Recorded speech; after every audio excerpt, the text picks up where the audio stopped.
Joining me now, Chasten Buttigieg, husband of Transportation Secretary Pete Buttigieg and author of I Have Something to Tell You. Chasten, welcome back to the Sunday Show. Good morning. Good to see you, Jonathan. Good morning. So, Chasten, what did you mean when you said in a tweet, this bill could kill kids? I know that's really heavy language, but it's true. I know myself what it feels like to have trauma start at a very young age when people tell you you don't belong. Something about you is wrong. And if this bill passes, which we believe, sadly, that it will tell young kids that something is wrong with you, so wrong and twisted that we can't even talk about you in school. And sometimes that trauma builds to the worst thing. The Trevor Project put out a survey last year that said 42% of LGBTQ kids seriously thought about taking their own life. That trauma starts at a very young age, and we should be approaching that number with urgency and compassion, nothing like what this bill is saying. Right. And Chasten, I mean, this bill isn't like a book banning bill or, banning a piece of art.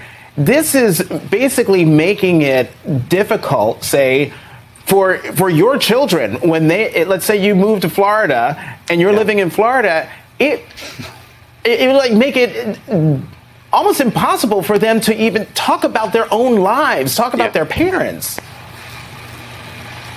Yeah, so, my confusion about the bill is what if, when all the kids are coming to class on Monday morning and they're talking about their weekends, a kid like mine says, I had the best weekend with my dads. We got ice cream and we went to the movies. Is the teacher supposed to interrupt and say, hey, we don't talk about that kind of stuff? And that's what I'm talking about when you're telling kids and when you're telling families and essentially all LGBTQ Americans, because now everyone's paying attention to this bill. When you're telling them something about you is so wrong that we can't even talk about it in school, that's really embarrassing, I think, on behalf of the GOP, that they're focusing on something like that. And it can do the worst things to kids when they learn from a very young age that I am unwelcome, something about me is wrong, and I can't even talk about my dads or my moms in school. I'm looking at this. I'm going to put this survey up from GLSEN. On LGBTQ plus inclusive curriculum. This is the percentage of LGBTQ plus students who reported classmates were somewhat / very accepting of LGBTQ plus people. 66.9%, so 67% say that they were taught an inclusive curriculum. So if the kids aren't worried about this and the kids actually benefit from something like this, why on earth are adults seemingly hell-bent on preventing kids from, in the grand scheme of things, learning about the people around them? Yeah, I have tremendous hope in this next generation, this upcoming generation, and I think you're right. Kids don't care about this kind of stuff. This is a classic example of the other side of the aisle choosing a vulnerable community because they want to score some cheap political points. And so this time, like many times throughout history, we're choosing the LGBTQ community and families, and we're gonna punch them down a little bit and score some points. We all know why Governor DeSantis is doing this, and it's really embarrassing, I think, that he's choosing to pick on vulnerable kids and families rather than working on something that people actually care about. I don't think anybody asked for this, but this is that kind of lazy leadership where you just throw something out there that now everybody's talking about and it fires up your base, but you're not actually focusing on solving issues for families. And I love that you mentioned that survey because I love that this upcoming generation just isn't focused on things like this. They just want to learn and they want to be safe in school. I want to play for everyone. Florida State Senator Chevron Jones on Tuesday in the Education Committee, and we'll talk about it on the other side.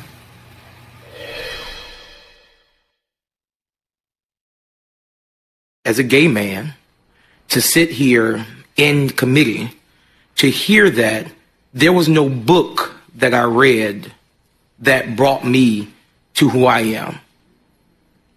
And even your children, I don't care what you may try to do to think that you are protecting them, that the one thing that you are obligated to do is do like my mother and my father did, and that is to love them for who they are. Chasten, it boggles the mind that people seem to think that reading a book or something is going to change their children when, as the state senator said, all those kids are looking for is for you to love them. And just add it for context, he was responding to a series of homophobic remarks when a mom implied that children are becoming gay and transgender because of books in school libraries.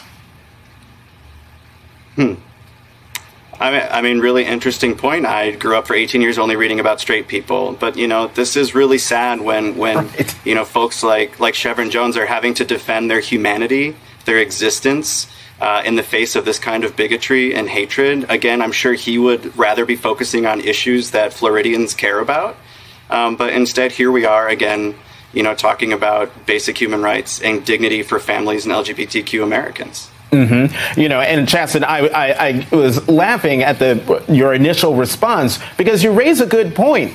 You and I, grew up, although I'm considerably older than you, but we grew up reading nothing but straight people.